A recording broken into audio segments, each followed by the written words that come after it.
Well আজকে রাতে আমাদের ভি মানে কিম টেয়ং ওয়েভার্সে লাইভ এসেছিল, তাও আবার 3.5 মিনিটের জন্য। সো আজকে আমরা ভি এর ছোট্ট ওয়েভার্স লাইভটিকে বাংলাতে দেখবো যে সে আর্মিদের সাথে কি কি বললো, একদম সম্পূর্ণ বাংলায়। বাট ভি লাইভটিকে বাংলায় দেখার আগে রিয়েল বিটিএস আর্মি হয়ে থাকলে ভিডিওটিতে একটি লাইক করে চ্যানেলটিকে সাবস্ক্রাইব করে পাশে থাকা বেল আইকনটিকে বাজিয়ে রাখো।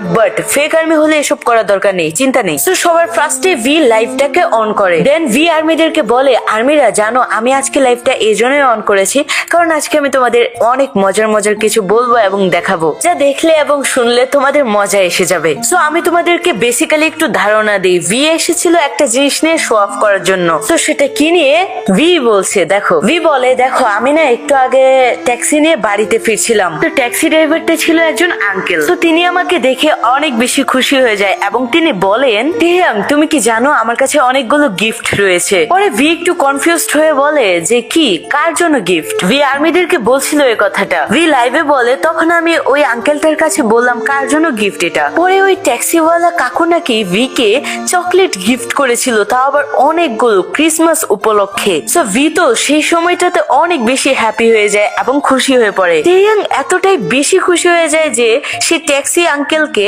বারবার থ্যাংক ইউ বলতে থাকে। এন্ড ভি এর একটি কিউট স্বভাব টাটা মাইক ফেস, সেটা সে তখন করতে থাকে যেটা সে আগে করতো যখন সে অনেক বেশি লজ্জা পেত। সো ভি আর্মিদেরকে লাইভে দেখাচ্ছিল, দেখো একজন ট্যাক্সিওয়ালা আঙ্কেল হয়ে কতগুলো চকলেট আমাকে ক্রিসমাস উপলক্ষে গিফট করেছে। তারপর ভি বলে, আজকে আমার লাইভে আসার শুধুমাত্র একটাই মোটিভ ছিল, তাছাড়া আমি লাইভে আসতাম না। সেটা হলো আমি শো অফ করতে এখানে লাইভে এসেছি যে আমি ক্রিসমাসের গিফট পেয়েছি একজন আঙ্কেলের কাছ থেকে। মানে ভাবতে পেরেছো আর্মিরা, ভি কতটা নরম মনের একজন মানুষ, সেই অল্পতেই খুশি হয়ে যায়। তো যাই হোক, এটাই ছিল আজকের ভি লাইভের এক্সপ্লেনেশন।